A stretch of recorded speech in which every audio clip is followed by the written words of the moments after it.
भाई लोग नमस्कार। जी हाँ दोस्तों, आप लोग होंगे टुनटुन यादव हिरान स्टार का फ़ैन, तो इस वीडियो को एक लाइक और चैनल को सब्सक्राइब कर देंगे। तो जी हाँ दोस्तों, बताना चाहूँगा आप लोग को, हिरान स्टार टुनटुन यादव जी के काफ़ी ब्लास्ट लेवल सॉन्ग को यूट्यूब से डिलीट कर दिया गया था। फाइनली ये गाना आप लोग के बीच में बहुत जल्दी आप लोग के रिलीज़ किए जा रहे हैं, फिर से री अपलोड होगा। और इसे सुनना चाहते हैं तो बहुत सारे चैनल पर गाने को अपलोड कर दिया गया है, और जाके सुनिए।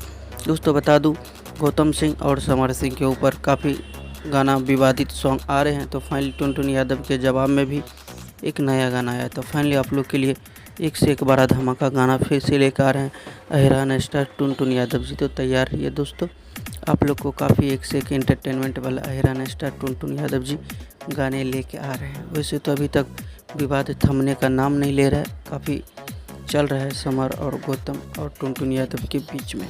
तो मिलते हैं फिर से एक नए वीडियो के साथ, तब तक के लिए अपना ख्याल रखिएगा और देखते रहिएगा अपना पसंदीदा यूट्यूब